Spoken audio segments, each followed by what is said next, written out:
सबसे पहले आपको बता दूं कि मध्य प्रदेश जो है वो देश का पहला ऐसा राज्य बनने जा रहा है जो कि मेडिकल स्टडी के क्षेत्र में हिंदी में पढ़ाई करवाने के लिए शुरुआत करने जा रहा है, जो कि मध्य प्रदेश के मेडिकल के स्टूडेंट्स के लिए एक बहुत बड़ी सौगात होगी। और इसी तारतम्य में आज हमसे बात करने के लिए जुड़े हैं मध्य प्रदेश के और इंदौर शहर के जाने माने homeopathy doctor A K. Dwivedi ji. नमस्कार सर, बहुत बहुत स्वागत है आपका एमपी न्यूज़ में।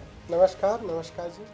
और सबसे पहले आपको बता दें कि सर ने जो है अभी हाल फिलहाल में एक पुस्तक लिखी है जिसका नाम है मानव शरीर रचना विज्ञान, जो कि मेडिकल स्टडी के ऊपर लिखी गई है और हिंदी में जो मेडिकल की पढ़ाई है उसको लेकर भी लिखी गई है। तो सर से ही जानते हैं कि आखिर क्या कुछ उनके इस पुस्तक में है और इनकी किताब में है और जो बच्चों के लिए कितनी ज़्यादा आगे जाके महत्वपूर्ण होगी।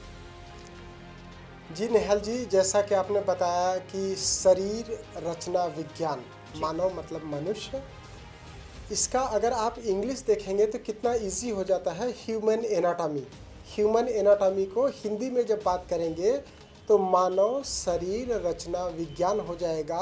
हिंदी की पढ़ाई मेडिकल में और कठिन हो जाएगी इंग्लिश से। अगर मैं टर्मिनोलॉजी की बात करूं तो इंग्लिश जो टर्मिनोलॉजी होती है वो बहुत इजी होती है। वो उसमें बात करना जैसे एनाटॉमी, ऐसे फिजियोलॉजी, ऐसे ही बायोकेमिस्ट्री।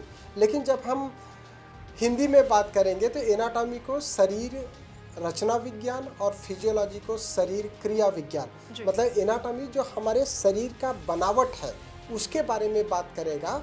तो शरीर की रचना ऊपर वाले ने कैसे की हुई है वो हमने इस पुस्तक में दिया हुआ है। हमारी दूसरी पुस्तक का भी कार्य चल रहा है जो फिजियोलॉजी होगी, शरीर क्रिया विज्ञान। हमारे शरीर की जो बनावट है उसके बाद उसकी क्रिया कैसे होती है। हमारा हाथ है तो हाथ का फंक्शन क्या है, मतलब हाथ का कार्य क्या है। पैर है तो पैर का क्या कार्य है। आँख है तो आँख का क्या कार्य है। जीभ है तो जीभ का कार्य क्या है। हृदय, हार्ट है तो उसका हृदय का क्या कार्य है। दिमाग है तो उसका क्या कार्य है। ये सब आ जाएगा हमारे फिजियोलॉजी में, जो कि शरीर क्रिया विज्ञान होगी। वो अभी हमारा उस पर कार्य चल रहा है।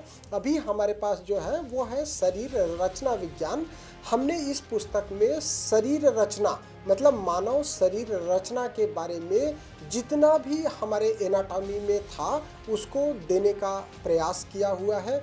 अगर आप एनाटॉमी देखेंगे तो जो हमारी इंग्लिश की एनाटॉमी की बुक है वो काफ़ी मोटी मोटी बुक होती है। लगभग 400-400, 500-500 पेज के 3 वॉल्यूम होते हैं, या एक अगर आप वॉल्यूम देखेंगे तो वो लगभग 800-1000 पेज का वॉल्यूम होता है, जिसको हमने कॉम्पैक्ट करने की कोशिश किया है और लगभग 250 पेज में हमने इसको कंपाइल करने का कोशिश किया हुआ है। काफ़ी अच्छी किताब है। अगर मैं इसके परिकल्पना की बात करूं तो जब मध्य प्रदेश मेडिकल साइंस विश्वविद्यालय के कुलपति डॉक्टर शर्मा जी थे, उन्होंने जबलपुर में एक मीटिंग बुलाई थी।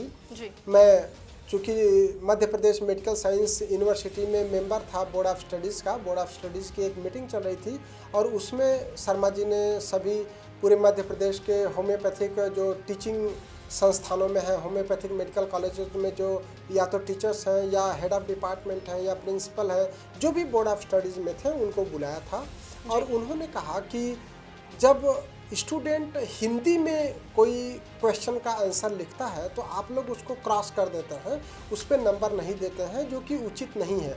अगर हिंदी में भी वो वही बात लिखता है जो इंग्लिश में है तो आपको मार्क्स देना चाहिए। उनकी वो डॉक्टर आर.एस. शर्मा काफ़ी सीनियर फिजिशियन थे और वो हमारे Madhya Pradesh medical science university के कुलपति रहे। काफ़ी सफल कार्यकाल रहा उनका।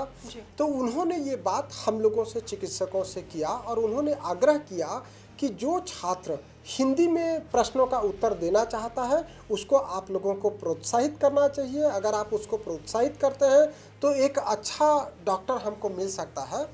उन्होंने इसको हमारे मध्य प्रदेश में जो हिंदी बहुल्य प्रदेश है, जहाँ पे हिंदी काफ़ी ज़्यादा बोली जाती है और जो गांव से स्टूडेंट आते हैं, जो हिंदी मीडियम से स्टूडेंट आते हैं, उनको मेडिकल की पढ़ाई काफ़ी कठिन लगती है। मैं बतौर professor Gujarati homeopathic medical college आपको बताना चाहता हूँ कि मैं पिछले लगभग 25 सालों से टीचिंग प्रोफेशन में हूँ और गुजराती होम्योपैथिक कॉलेज में ही मुझे 22 साल हो चुके हैं। तो इस 22 साल के दौरान मैंने ये देखा है कि जो हमारे सुदूर गांव से बच्चे पढ़ने के लिए आते थे मेडिकल की पढ़ाई, उनको एनाटॉमी फिजियोलॉजी पहले 6 महीने तो कुछ समझ में आती नहीं थी, क्योंकि बच्चे क्या करते थे कि वो 12th पढ़ करके आते थे, तुरंत 12th के बाद मान लो थोड़ा बहुत कोचिंग भी कर लिया, तो पहले वो स्कूल में हिंदी मीडियम से पढ़ते थे, हिंदी मीडियम के बाद वो डायरेक्ट हमारे मेडिकल एजुकेशन में आ जाते थे।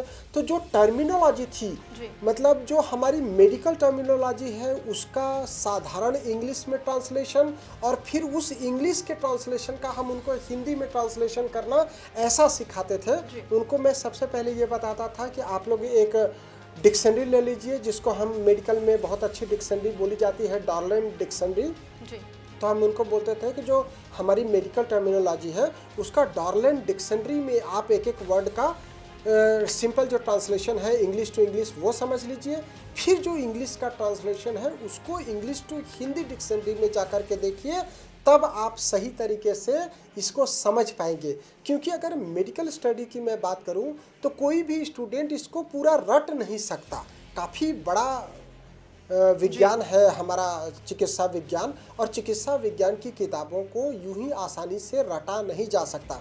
अगर मैं एनाटॉमी की बात करूं, जो शरीर रचना विज्ञान है, तो उसमें अगर आप बोन्स देखेंगे तो 208 प्रकार की बोन्स हैं। सभी हड्डियों के बारे में उनको एक एक जानना है कि ये हमारे हाथ की उंगलियों में कौन सी हड्डी होती है, हमारे पैर की उंगलियों में कौन सी हड्डी होती है, हमारे हाथ में ये ऊपर का जो भाग है इसमें कौन सी हड्डी है, ये जो नीचे का भाग है इसमें कौन सी हड्डी है, तो इसमें रेडियस है, अल्ना है। फिर ऐसे ही पैर के भाग में जो ऊपर का भाग है उसमें कौन सी हड्डी है, फीमर है। तो ऐसे ही पैर का जो निचला भाग है उसमें कौन सी हड्डी है, तो टिबिया है, फिबुला है।